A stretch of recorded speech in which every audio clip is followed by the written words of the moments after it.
Okay, hey everyone, I'm Martin Davis, I work at Google, I'm a site VP. I've been working with Helix for a couple of years now, both working on solutions at Google and seeing also solutions that other companies work with. I'm a big fan of Helix. I think it's a real step forward for Sitecore and the way Sitecore development is done. But I don't think it's universally popular, which is something that initially confused me.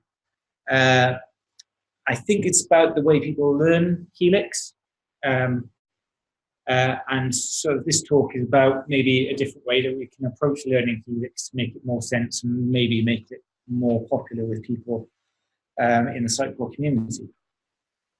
So for those of you who aren't familiar with Helix, it's Sitecore's official best practice these days for development. It's an architecture that is intended to combat basically this graph, I think, is a fair way to describe it.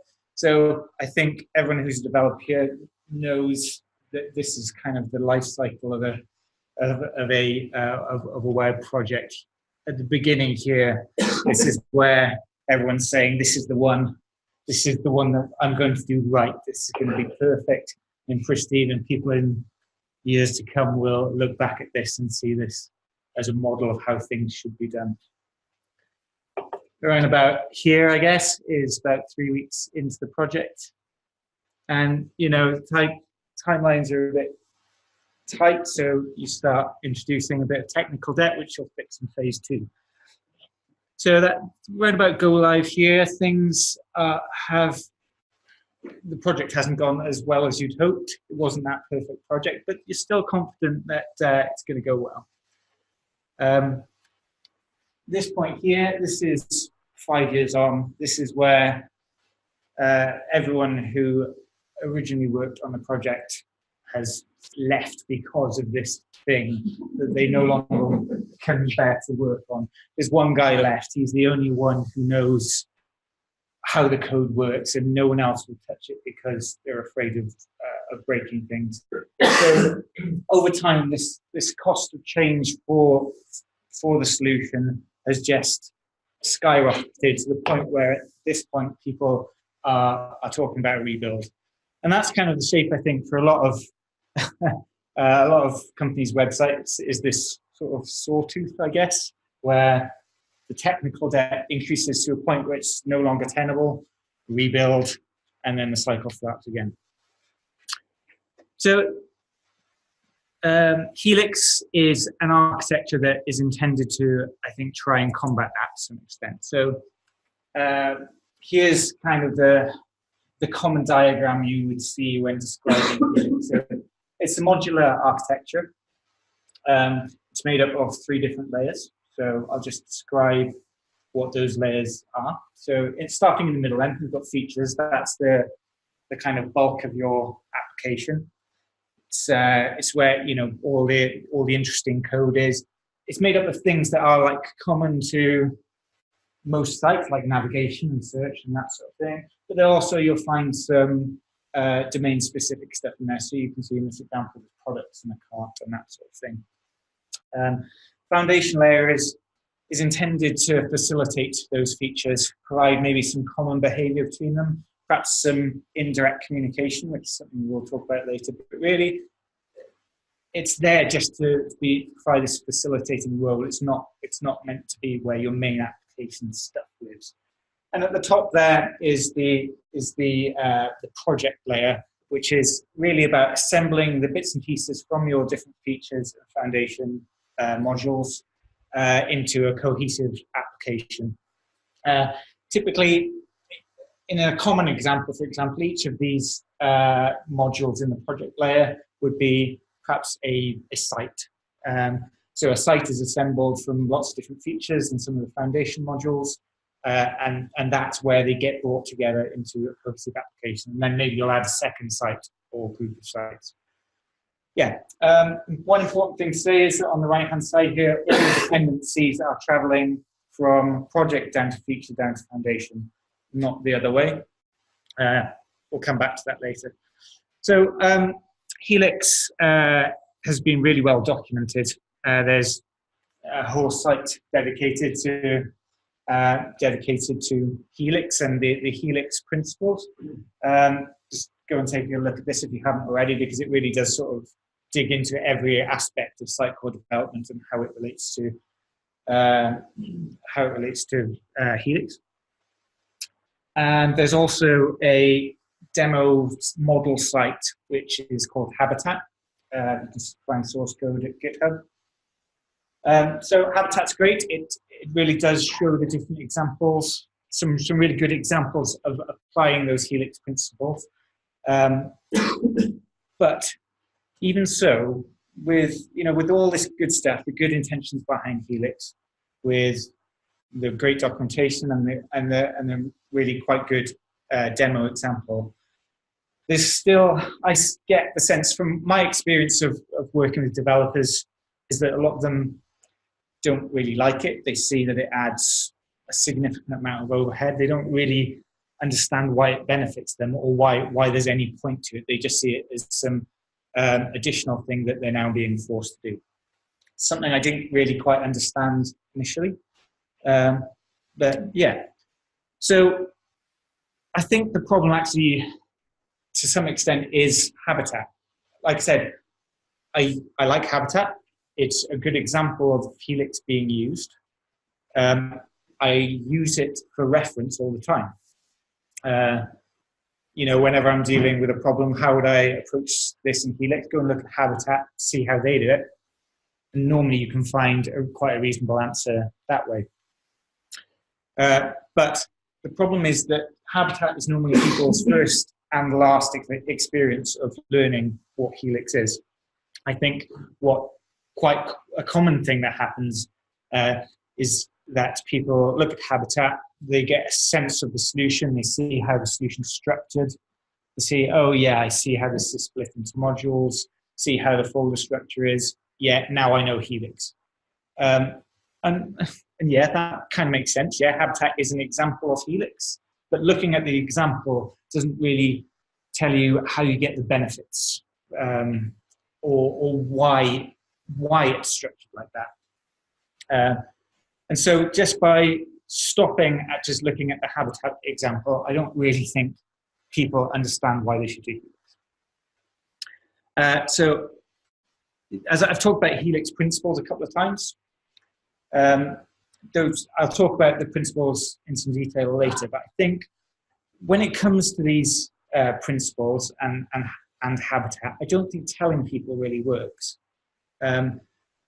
I'll show you some examples of the principles later, but I don't really want to tell you up front because just reading them out doesn't really give you a sense of why it's important. So today what I'd like to do is swap it around. I'm going to give you a really small example of some code, some typical code that you might see in a non-site core Helix solution. We'll look into some of the problems that are in that code. We'll work through how to maybe fix those problems. And then at the very end, we'll look at the Helix principles and see how we've already applied them. So we will have already applied the fixes before we read what those principles are, and hopefully that will make a bit more sense rather than this reading out a list of rules and regulations and then go and build a site. I don't find that works. I'm responsible for the people who are implementing Helix where I work at Google. I just don't find that explaining the principles does the job. So here's the example that we're going to look at. It's going to be a site that's got 2 features, which is a really small amount of features. In a real example, and maybe there's 20 or something like that. But we're just going to be looking at 2 features, products and blog. And each of these features there's a blog and a product page, and each of them need to have a custom way of producing a URL. If you spent any time working with site core sites at all, you'll know that links are generated through the link provider. And quite often in many sites, you'll find that you need to customize that link provider just to augment the way some links are created. So in this case, products needs, the product page needs to generate the URL in one way, the blog page needs to generate it in another way, and all URLs are just done in the standard Cycle way. Okay, so here's the kind of code I would have written some time ago. I've definitely written code like this. And it's fine, it does the job. So let's take a look at what it's doing. So this is the custom link provider that we're going to plug into Sitecore.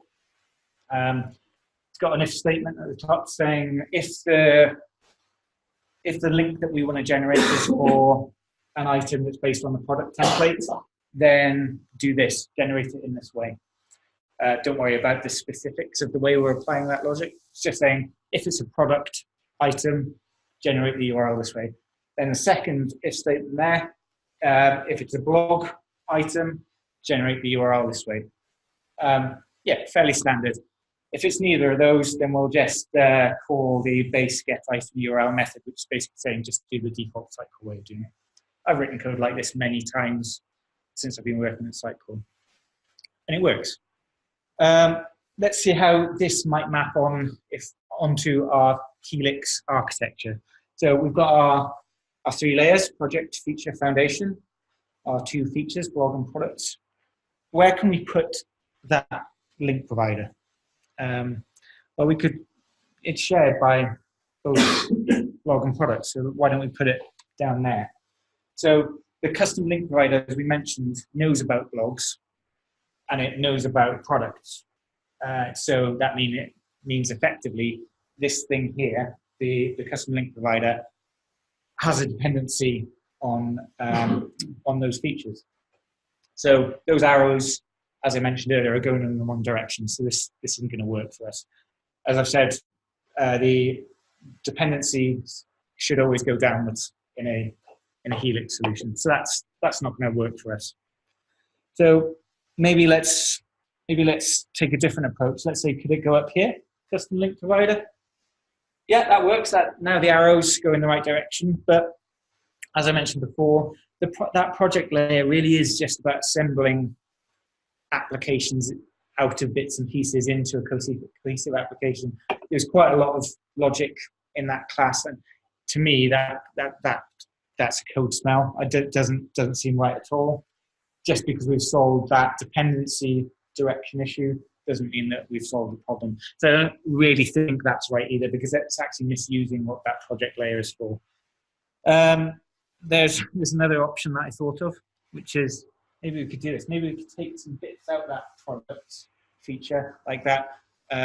The constants that were like product template ID and blog template ID, pull all the stuff out that we need in the link provider and push it down to the foundation layer. So now we no longer have any up arrows, but that kind of looks weird. And I think that leads us back to the big ball of mud, which is another thing which the Helix approach is trying to avoid. Pushing stuff down to the foundation layer, another smell in Helix. If you remember when I was first describing the roles of those different layers, this is about facilitating the features and taking the approach of just saying, well, my code isn't working properly in the foundation layer, so I'll just push more down there. That's just reverting back to that monolithic approach which we were trying to get away from in the first place. So we tried to put our code in various different places. It's clearly not working. And I think the issue is that it's not a problem of where we put it. It's the code that's the problem in the first place. So as I mentioned before, we've got these 2 sections. These are the 2 bits that are problematic. It's actually been more or less the entire method, but these are the sections of the code that are causing us an issue.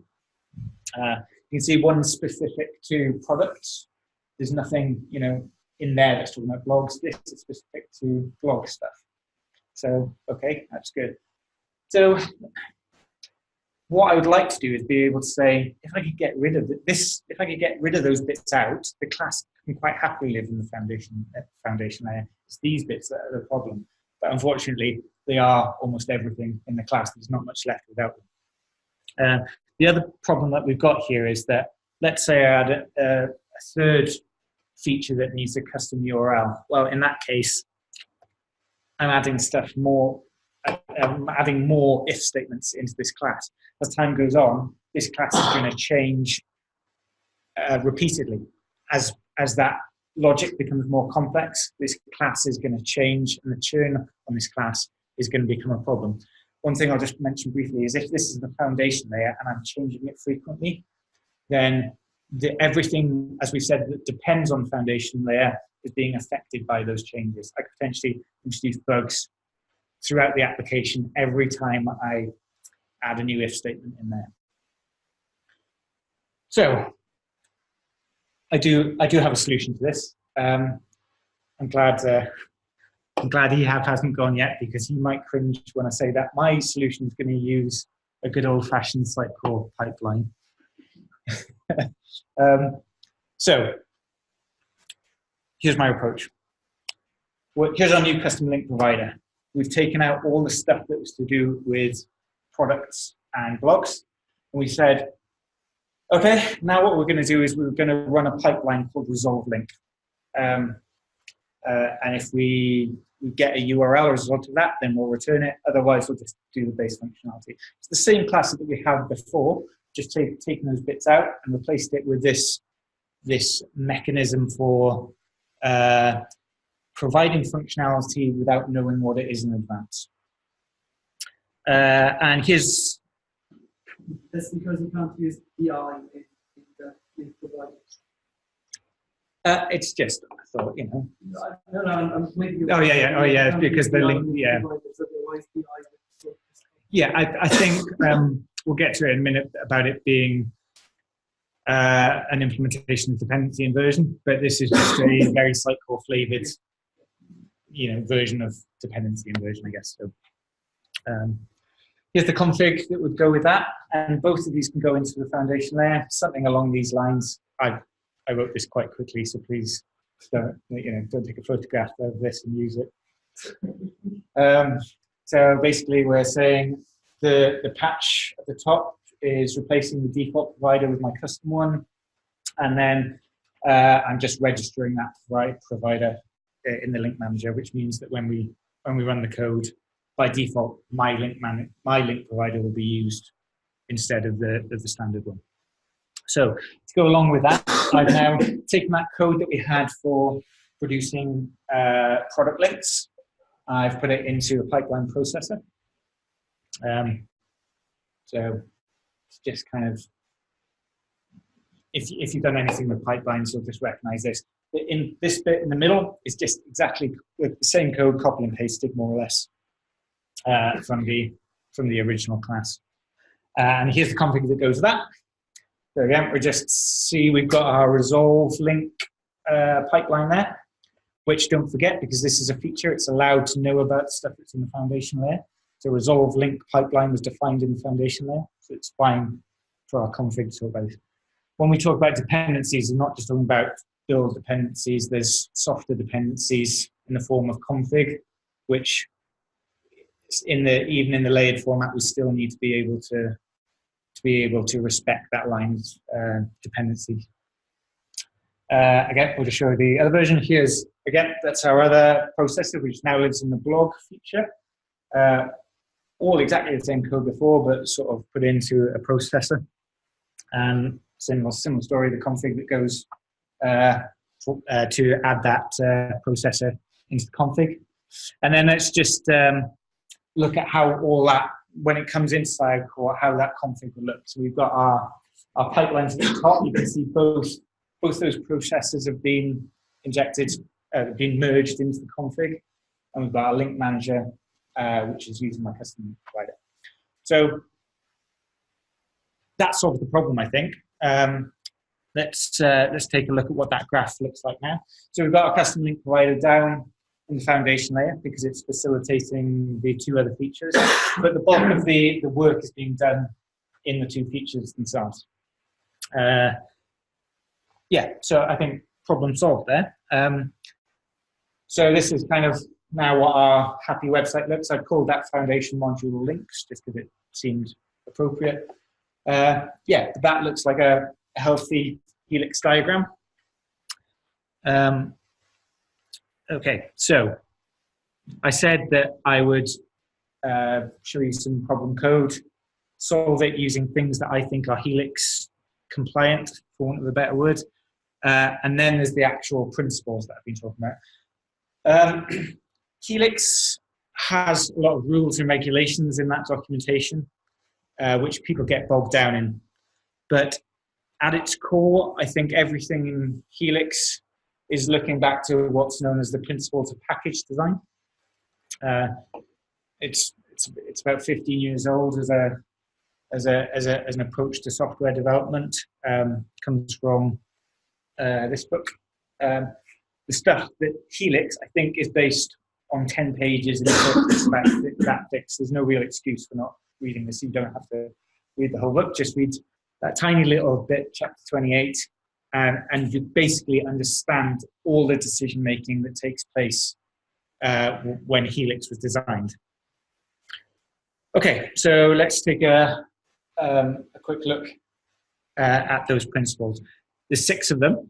The first 3, in respect to Helix, the first 3 tell us about how we should divide our application into layers. And the second 3, which are, to me, a bit more woolly and fluffy and, you know, open to interpretation, are about how we divide things into modules within those layers. So here's the first one. It's called the stable dependencies principle. Right, so I'm gonna read this out. This is not from the book, but basically the kind of writing that you get when you're talking about these. Dependencies between packages should be in the direction of stability of the packages. A package should only depend on packages that are more stable than it is. I don't know what that means. So this is, that's just gibberish to me. So I've got a translation as it applies to Helix, I think. So if lots of feature modules depend on a foundation module, then you better make sure the foundation module is never going to change. That's reasonable, yeah? Because changes in the foundation module have the potential to cause side effects throughout the system. So I just make a change to something in the foundation layer. I've got to look at everything that depends on it, and I could have caused a bug there. So a lot of churn in the foundation layer is something we should be concerned about. So let's go back and look at the code that we originally had. This is what I was talking about. If this had been in our foundation layer and we had that arrow down the bottom, adding stuff in all the time, our class is changing frequently and is not a good candidate for being in the foundation layer because it has potential to cause bugs. So basically that's that first principle. Second one is called the stable abstractions principle. Packages that are maximally stable should be maximally abstract. Unstable packages should be concrete. The abstractness, yeah, let's not. Let's go straight to the translation. So large amounts of concrete logic in the foundation layer should ring alarm bells. I can be sure that you're never going to need to change that code. This is kind of like a counterpart to the previous principle. The other one was saying, yeah, don't put loads of stuff that's going to change in your foundation layer. This one's talking about how can you approach that. So it's saying, so you can ensure that the foundation modules never need to change by abstracting out the bits that are responsible for those changes.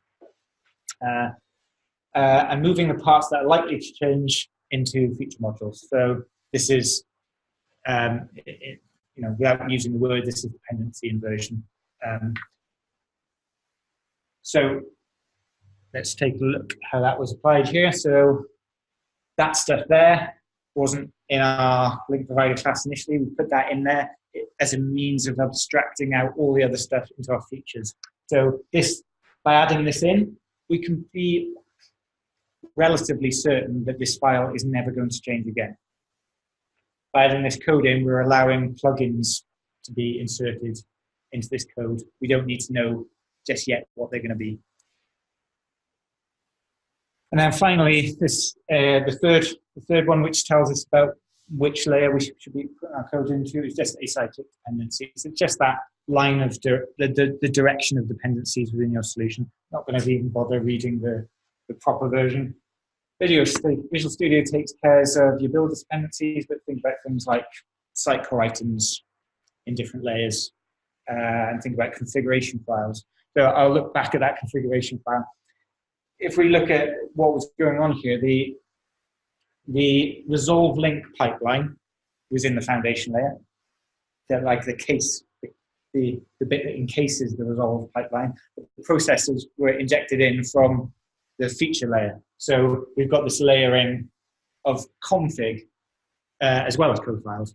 So that's just, I think everyone understands the idea of not introducing cyclic dependencies into your code. So then the second three about how we divide our code into modules. So yeah, again, won't bother with this. So we're good. So this is the reuse release equivalence principle. So a feature module should contain everything a dependent project module needs to complete its task, which is to say that had that links module in the foundation layer. And the things that needed to use that module didn't need to go to other modules in the foundation layer just to finish the job. Its links is self-contained. Effectively, it's the single responsibility principle for packages. So I think this is open to interpretation to a little bit, because I mean the definition of what is a task that I want to complete. But yeah, I think generally, while there's some woolliness to it, I think the aspiration is good. Then we have the common reuse principle. Again, you've got, if you want to read that, go ahead, but this is what it means for Helix. Don't force a project module to depend on parts of the feature module it doesn't use, and don't force a feature module to depend on parts of the foundation module it doesn't use. That is to say that if I had loads of stuff in that links foundation module and my features were only using a little bit of it, then they've got this dependency on the whole module and they were using a tiny bit of it. That kind of tells you, well, maybe those other bits which nobody's using need to be pushed off to another module. So that's talking about how we define that boundary somewhat. And then the final principle is the common closure principle. A change that affects module, sorry, the change that affects the module affects the classes in that module and no other module. So basically, try and keep your modules self-contained. So like I said, the second three, I don't really see, I see them more of an art, whereas the first three for me are really about what Helix is really about, is ensuring that the stuff that's going to change over time, the stuff that will introduce technical debt, the stuff that will be more expensive if you mess it up, try and keep those at a higher in the feature layer, the stuff, and then use the foundation layer to make sure that you're facilitating that development and change over time. So yeah, I think that's it. Hopefully what you've seen there is that you can approach things in a Helix fashion without necessarily needing to follow all the sort of the minutiae of the detail of the Helix documentation. I think aspiring to those 6 principles is more important than making sure that your folder structure exactly matches Habitat. But yeah, that's my view on it anyway. So, any questions? Can you go back to the slide with the 3 layers with the say stop. Helix? Right at the beginning. Oh, okay. Right. Let's do this thing. Oh. Yeah, there you go. So the stuff in the foundation layers that you're not going to change very much. Why on earth is theming? So the name is theming. Okay. Okay, so probably what's in there is the mechanisms that provide theming to be done in the individual features at the project layer, that this is just sort of like the scaffolding for. Yeah. So yeah, I've heard you copied Habitat, which is the first rule of Helix Club. My experience that people see it as a blueprint. It's not. It's a framework for discussion. there aren't really hard and fast rules. There isn't necessarily a right or wrong. You can follow this principle without following habitat, but it's been misunderstood. So we've had some competitors, even in our agency, they make things 20% more of an estimate because they consider it needed to be a problem. It's not. It should just encourage the developers to work closer together and have discussions about where should code go. So let's be absolutely clear about this. I don't think Helix is perfect by any stretch of the imagination. I think, but something which aspires to good practice is better than nothing. You know, just no structure at all. I think that in general, those 6 principles are there and they provide a good framework for you to make the right decisions.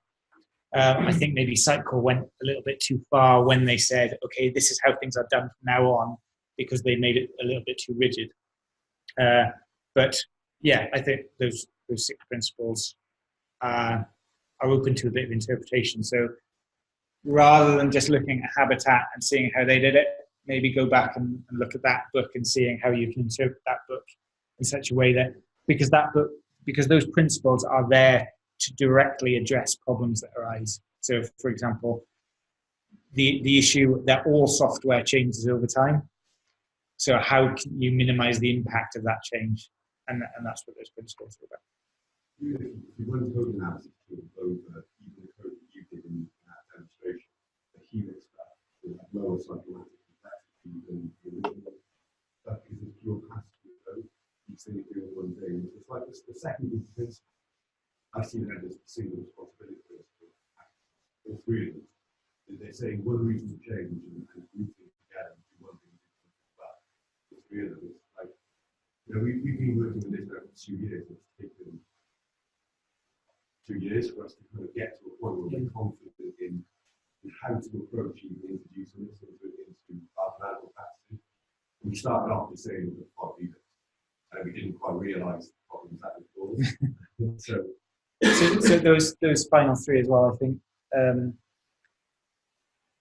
This is an example of how I don't think software development is an exact science. It's kind of quite messy. And that the second 3 principles that I was talking about, how to divide up into modules within the layers, they actually fight against each other. One of them is talking about make sure your modules are as small as possible, but not too small as to restrict other things from using them. And so I think there's a lot of common sense. You basically just need to immerse yourself in those the values and what you're trying to aspire to, and then interpret the principles, because you just need to make good decisions all the time. You don't need to, it's not a recipe to follow.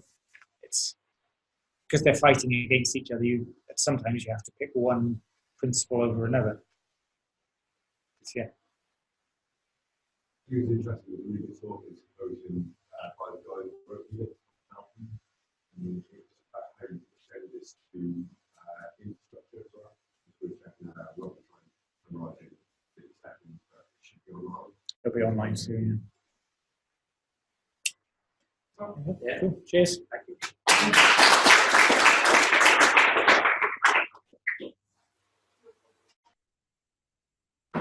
There you go.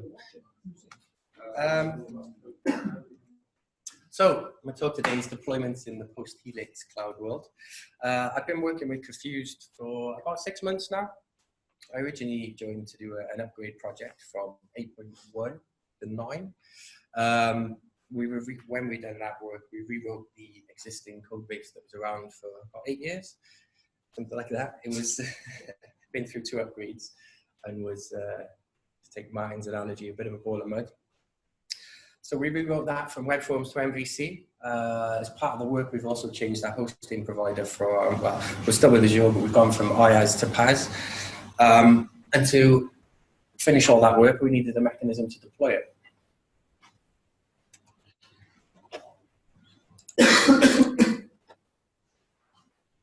Before I start, most of you know me, but for those who don't, I'm Wesley Lomax, a Acyclic consultant and Acyclic MVP. Now, why does Helix matter? Martin just gave us a really good talk on Helix and its general principles. But why do I think it matters for cycle deployments?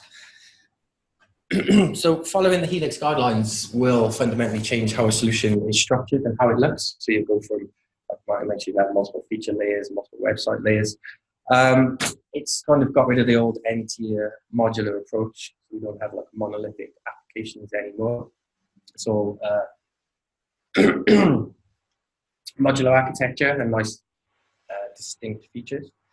So we've got nice loosely coupled applications and features, but it actually greatly increases the difficulty in deploying solutions.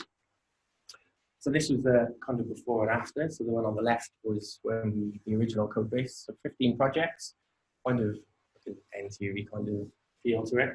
This is where we are today on the right. So we've gone from 15 projects to 48.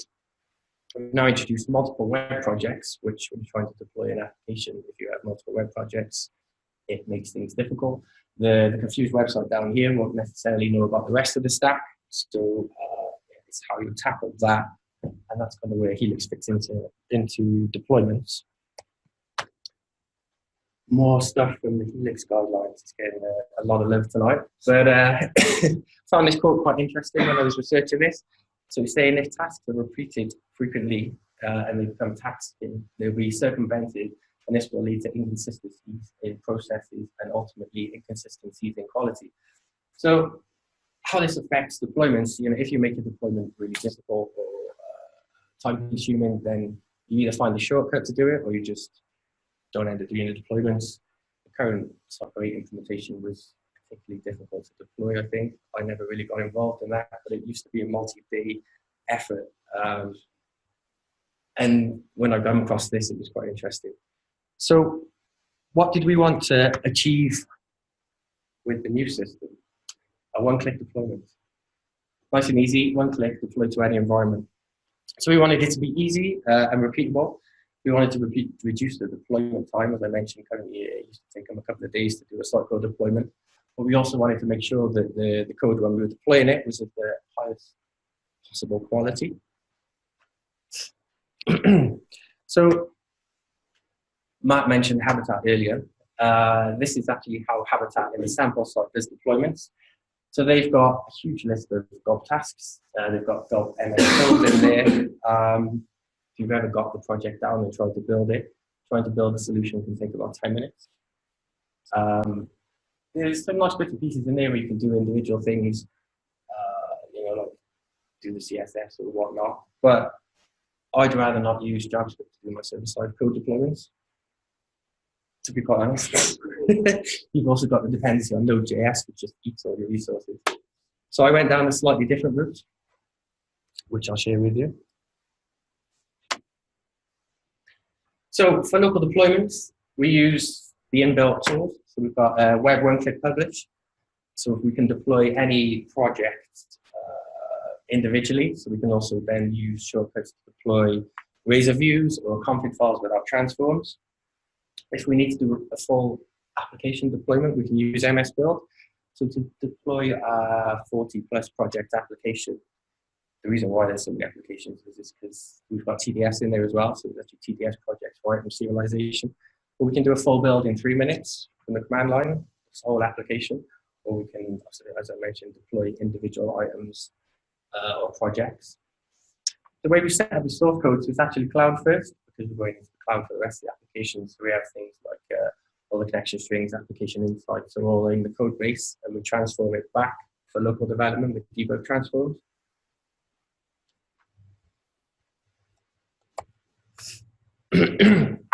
We make use of publish profiles. So each application or each web project has 2 publish profiles. We have a release and a local publish profile. This is an example of the publish profile. You can see the nice Helix structure back up the tree. If you've ever got a Helix solution, you know where that is. Well, the publish settings here shares the common settings. So basically, it's the host name of the directory on disk. So each feature or web project can share the common settings. And then this section then excludes transform files that we don't want for local development.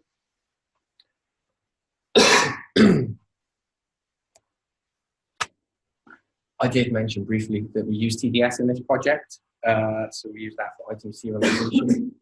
We use a couple of the other features in there as well, which have been quite useful for us. So we use the TDS Helix validators. So Martin mentioned earlier that under the soft dependencies, like in your cycle items. So TDS has also got a feature in there where you can actually enforce the various dependencies, and you can have validators. So at build time, you'll get an error if you reference something. So if features don't reference projects and whatnot, so it actually enforces all the dependencies, the good stuff from Helix that we know about. But you actually get build time warnings if you try and break that in your items. Then TDS creates as an update package. So any items that we serialize, that actually spits it out and that goes into the build process.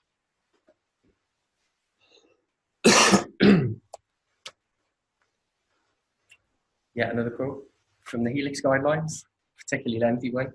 But when we're thinking about deployments, I come to this. So it says it's discouraged to do partial deployments of modules or features from development to production. Deployment should happen on an application level scale, which fits the availability requirements of the business. Now, the reason I decided to put this one up was because you've got multiple feature layers that you can deploy individually. So if you're using like a web package and doing a package system, you'd get an individual package that you could deploy. Even though you build nice sort of modular features, it would never really make sense to me to try and deploy one of them separately without deploying the full application. It's actually a black and white in the guidelines as well from Sitecore, so it's useful to call out. Not the STS. Magic. So post-local development then, obviously you develop in Visual Studio. We then go off into Azure DevOps, CI/CD, deploy into the nice HAS cloud, where the magic happens there.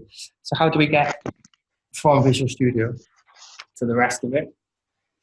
This is our build pipeline. So we use Azure DevOps, the build pipeline and the release pipeline. This is some of the steps of our build pipeline. All pretty standard stuff. Build solutions, run test assemblies, a couple of code quality checks, which I'll go into in a little bit.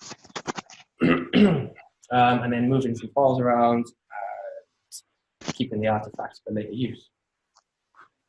All standard stuff if you've done any work in Azure DevOps with the build process. Our build step is the out-of-the-box one. So I mentioned earlier publish profile. We have the release file, and then we have the publish method of file system. The kind of standard way to deploy applications or .NET applications, like the rest of the stack, is to use the package method. You get the manifest and assembly. You get packages.xml. Now, for a software application with multiple web projects, we could end up spitting 20 or 30 or 40 of these packages out. So we decided not to go down that route, and we used the file system deploy, and we override the publish URL there. So it actually just spits out a complete application in one directory.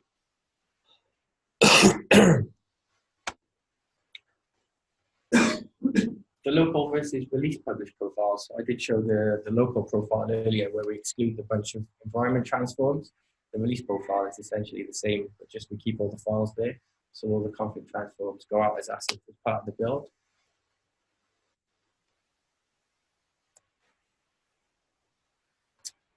One of the copy tasks we use, so this is to grab the TDS package. So TDS as part of this build will spit out an update package.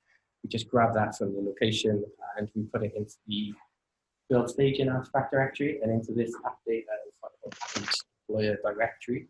I'll touch on that in a minute, but it's essentially just moving something and maintaining it in our build pipeline. Sorry. Code quality. Early on in the project, we sat down with the rest of the team and we decided where we wanted to be with code quality. Fuse have a standard for 8% code coverage, which we've managed to achieve in this project. The previous code coverage in the existing solution was 9%. So we've made great strides now. So we're around 80%, about 79. We're getting pretty close. We've also got a build step that if we have a 0.5% drop in code coverage, that fails a build. So there's no circumventing the system. So we've currently got about 600 unit tests, 600 automated UI tests, and another thing we wanted was warnings as errors. shows the dev when you build it in Visual Studio, and you see errors, warnings all over the place, and you just ignore them. So we went in early and said, any warnings an error? So we've got no warnings at all.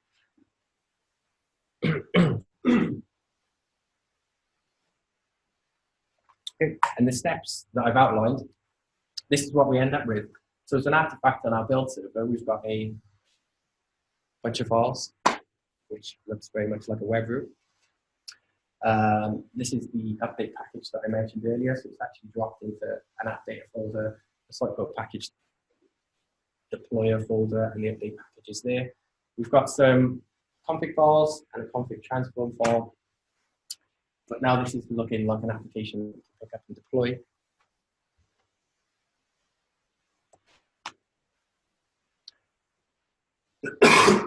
So all our environments here that we've deployed are all scaled, so everything is separate CD and CM server. We're running in CMS only mode at the moment, so none of the lovely X-Connect and the fast infrastructure that introduces. But as the second part of our build pipeline, we actually do a deploy. So you can see that we deploy to the CM server first. We do some config transforms on the web config file to make it applicable to the CD server. We deploy to the CD server, and then we've got a PowerShell script basically to wake up Cycle. It takes a long time to wake up. And if we don't do that, all our automated UI tests fail. So the total build process takes about 20 minutes with building the application, deploying it, and running the UI test. UI tests take about 12 minutes. So 20 minutes, every commit we do into our source control gets built and deployed automatically to our first environment. So we have continuous integration there with deployment and continuous delivery.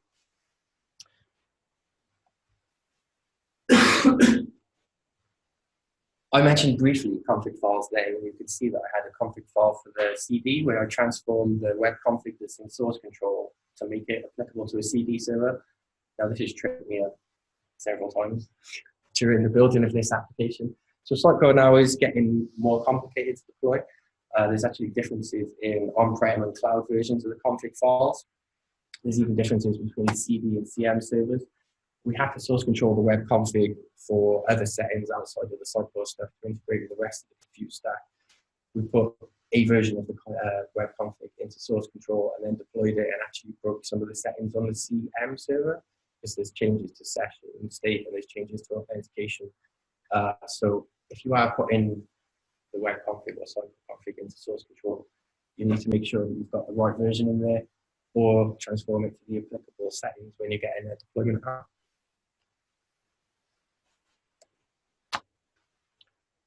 So post-build, so our assets are all built now, and we're into the release pipeline of Azure DevOps.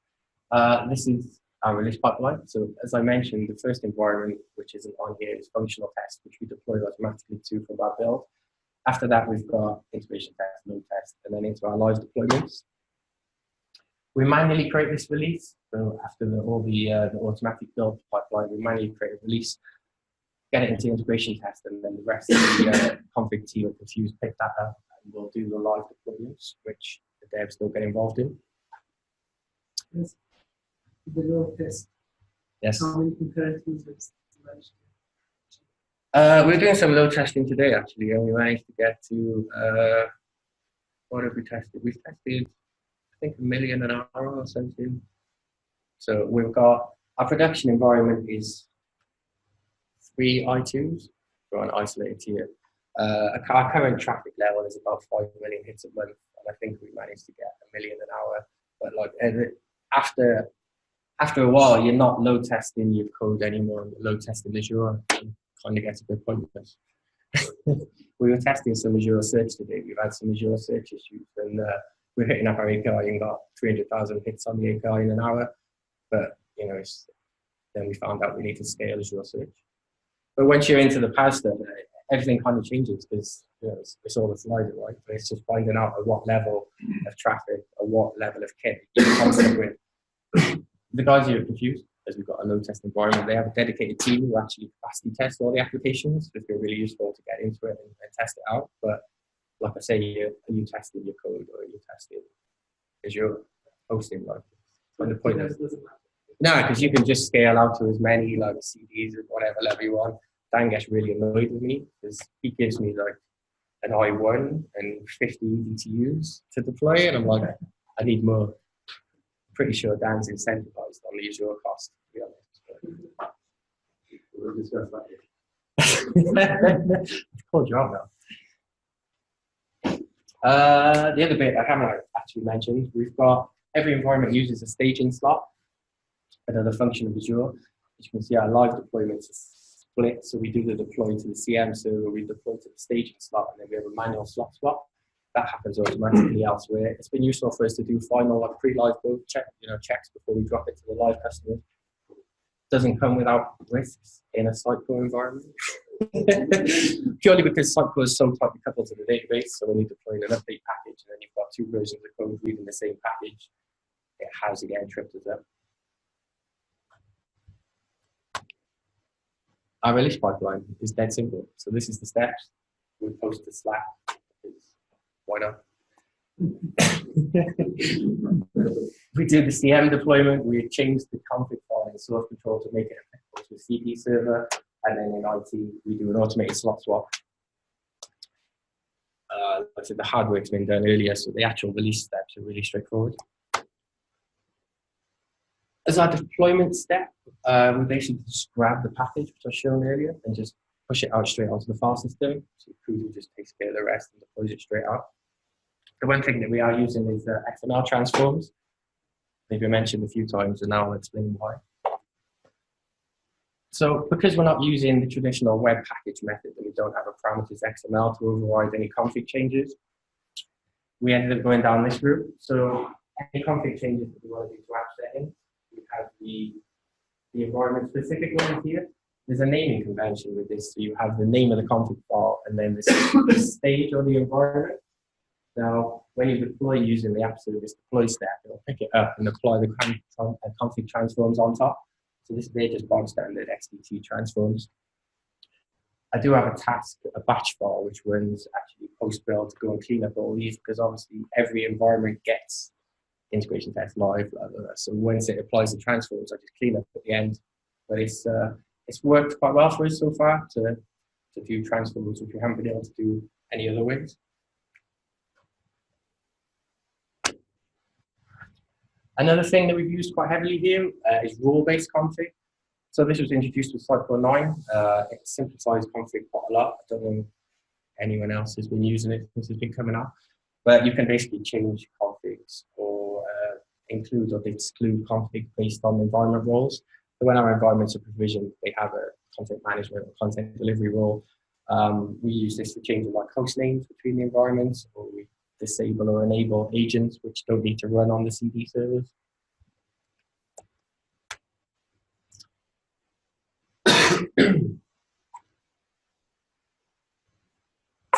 So I did show earlier the update package being dropped in a Sitecore deployer directory. Now, how that update package automatically gets installed is this open source project from Hedgehog called Sitecore Package Deployer. It's pretty straightforward in its execution. It's basically a Sitecore agent that pulls a directory. When our deployment goes out, we drop the update package in the specified directory. And basically, this product picks up the rest and does it. We didn't want any manual intervention, so this was one way that we managed to automate deploying items as well as our code. As part of a TDS package, there are post-deploy steps that we use. So when our update package goes out, we trigger the save event for Sitecore items to make sure Sitecore is aware of any changes that come down. We force an update of the links database, and then we do a publish job, so all our stuff gets deployed and published automatically. We do have a custom publish job, as you can see, not the out-of-the-box one. The out-of-the-box one made us sad. The last step in the work. The publish service. This, which one? The last one. This. Yeah, because the publish view doesn't exist anymore. Use the publish manager. That's not my problem. But it's interesting to know. Well, I'll explain why I use the publish queue. It's good to know it doesn't exist. So the out-of-the-box implementation by Hedgehog, we got a package which had about 5,000 items in there. So the default configuration was to do a job per item. Yeah, so yeah, the guy who knows publish well. So we triggered 5,000 published jobs, 5,000 clash periods, 5,000 index updates, and we killed our instance for about 2 hours. When I looked into it, there's an MVP, John Rappel, who's actually come across the same problem. There's a blog post here. It's pretty straightforward. We created our own custom task, which now doesn't work with EHAB stuff. But it basically just batches them all up and publishes them in one go. In some of the publishing service, it's bigger publishing for work. I think less than a minute. Yeah, I promise. Coach him. You heard him? That's the man who wrote it. 1 minute. I'll give you the I will try it. So what happens if it's not a minute then either? Minute and a half. Okay. We'll test it. We'll get back to you.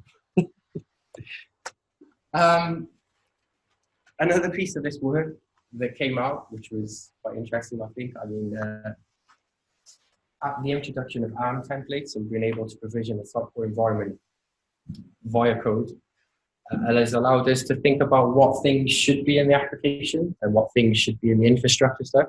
So Dan did a great job of reworking Cycle's quick start templates. So we've now got a template where we can spin up any environment. As part of that, it goes out, all the connection strings go out, the server role goes out, IP security and everything goes out, but that's all come out of the application. So the application doesn't have any connection strings or anything like that. So the application is almost pretty done. And when we deploy it into the environment, the usual stuff is already pre-configured. So connection strings and app settings and everything are in there. All the secrets come from Key Vault, Dan. So we don't put our secrets anywhere. Yeah, with this kind of extra step with the cycle stuff, it's just interesting to think about where should a setting be, like a connection string or whatnot. So where are we? I said I wanted to do one-click deployments at the start. And we do.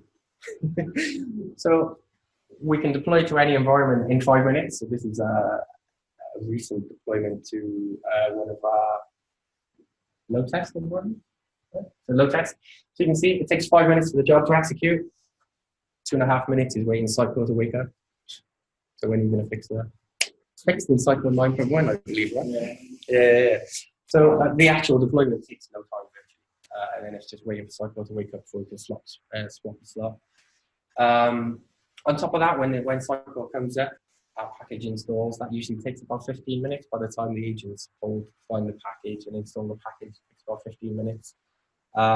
We don't have one-click deployment to production by choice, because we have the last final sanity check in the staging slot, make sure everything is good, and then we deploy in the morning or when everything's okay.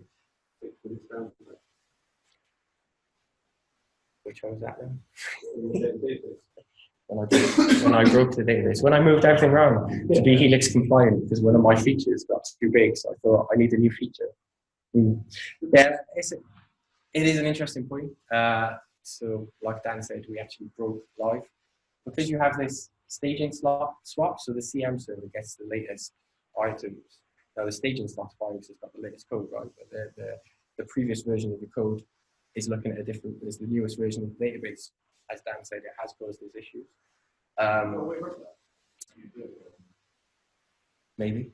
What I did do is borrow some custom event handlers from, so you have a safe view and a safe controller engine. So if a component fails, basically logs the error and hides the component, and there's page renders to a point where they get some stuff hiding.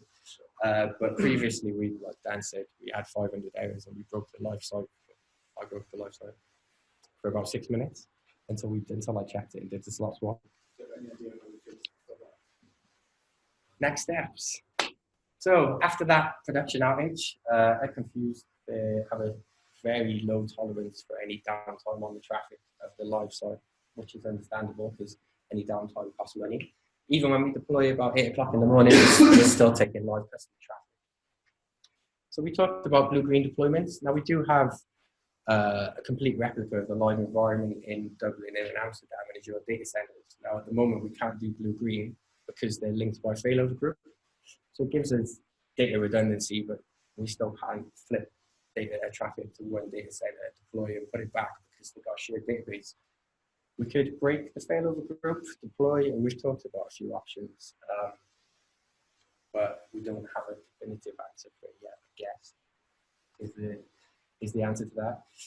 We have issues with slot swaps and secondary recycles. I don't know if any of you are using staging slots, but when you have different settings in the staging slot, when you swap it back in, it'll do another actual recycle. So even though it's pre-warmed up, you still get like a secondary recycle. Cycle is notoriously slow to wake up anyway, so we've still got issues around that.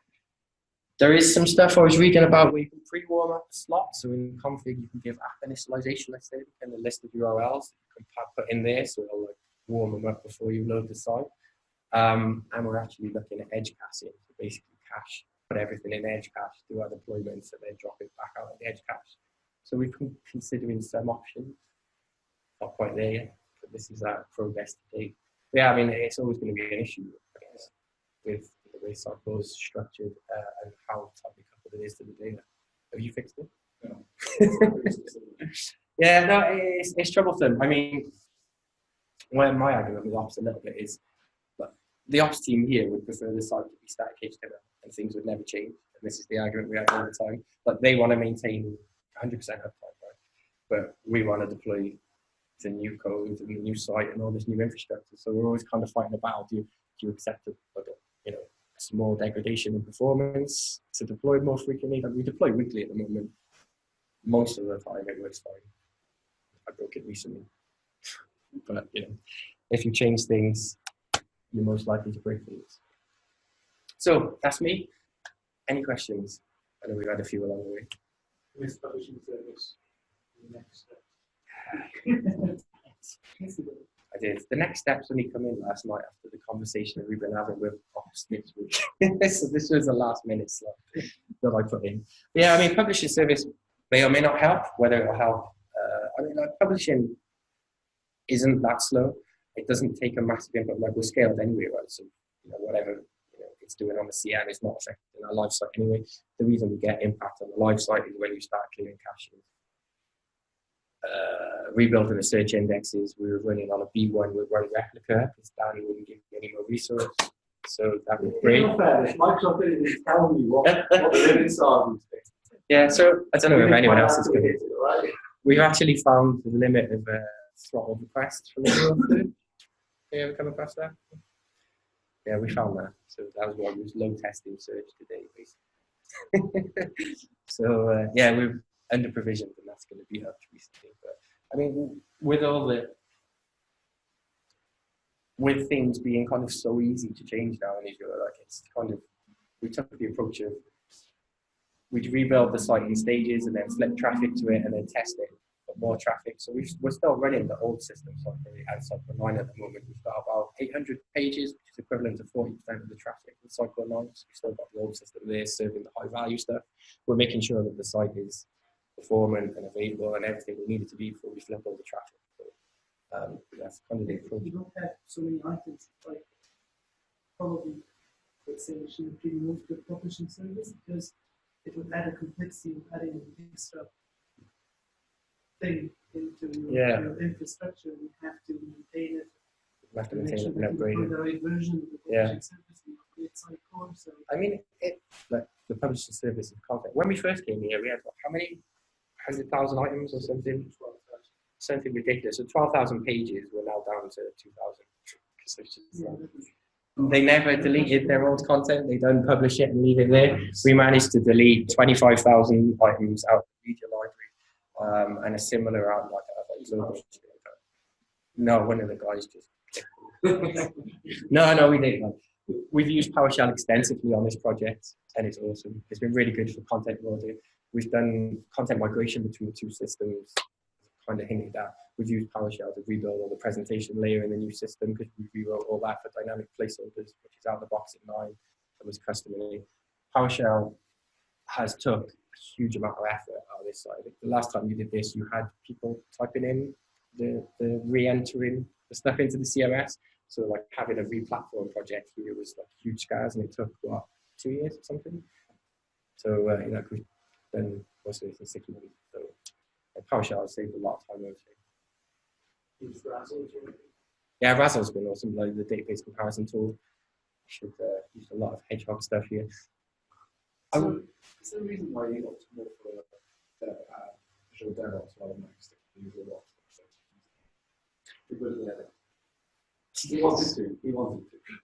I did say a few times. To be honest, this is the first time I've kind of done like a high availability application all in Azure DevOps. And as you know, like we had quite a complex process at the RCN using TeamCity and Octopus Deploy. And to be honest, at first I was like, I don't like this. And then I managed to do the whole thing. The only thing, there's one non-standard step, which is the XTT transforms, which is a marketplace module. The rest of it is all out of the box, like literally drop the steps in. You don't need to. I've already used it for steps. I'm not sure how I'm going to translate it to.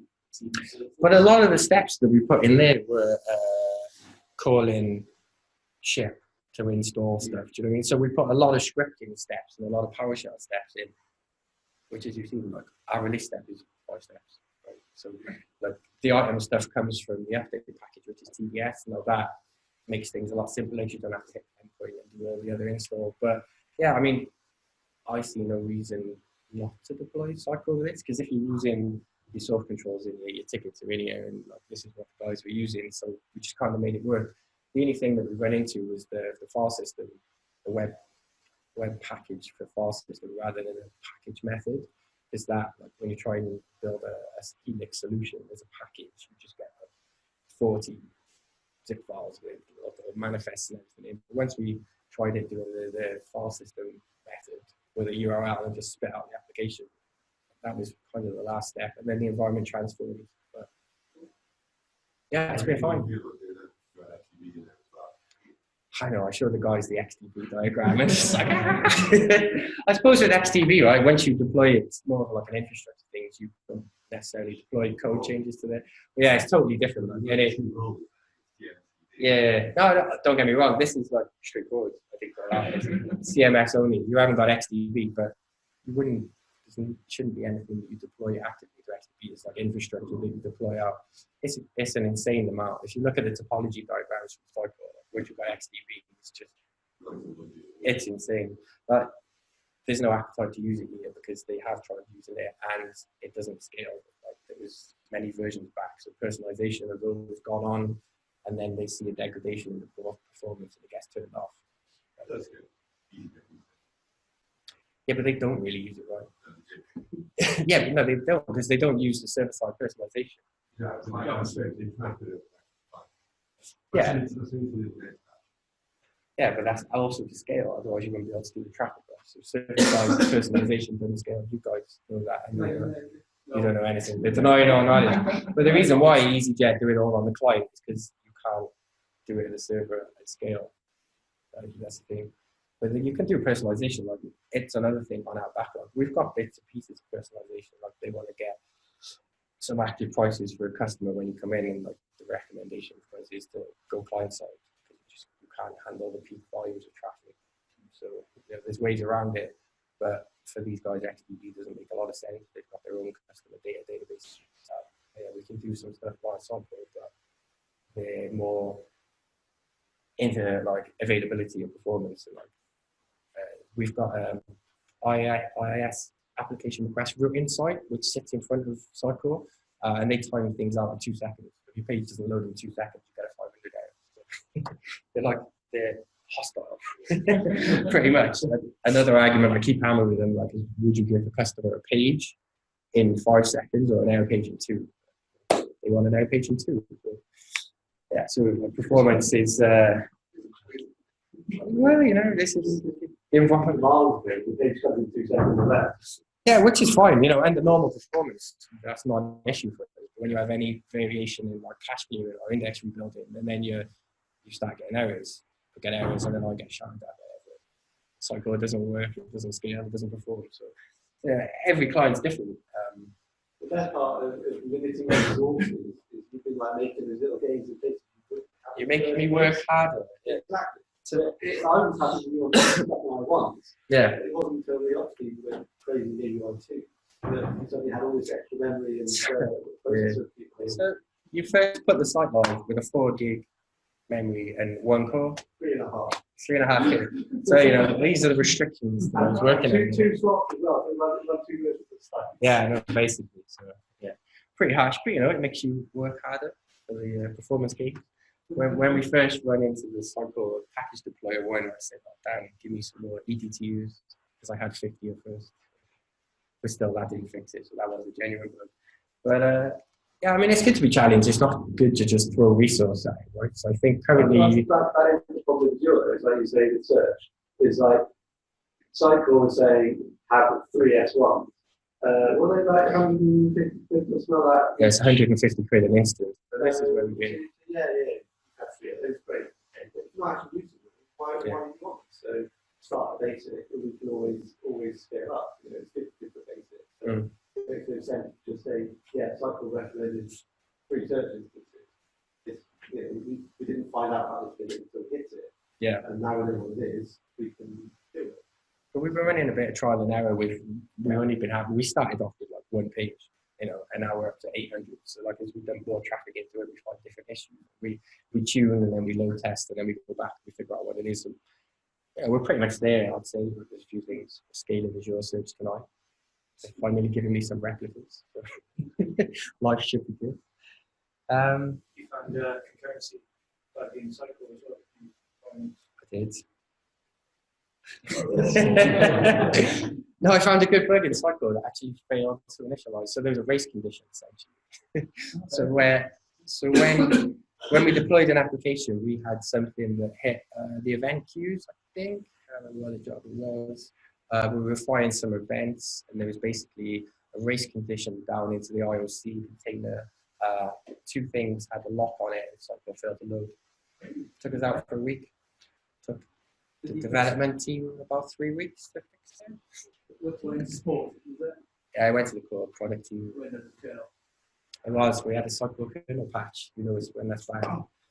So yeah, I found a bug, a good one. So, but other than that, it's been a good project, a challenging project. Any other questions? No? Good. Thank you.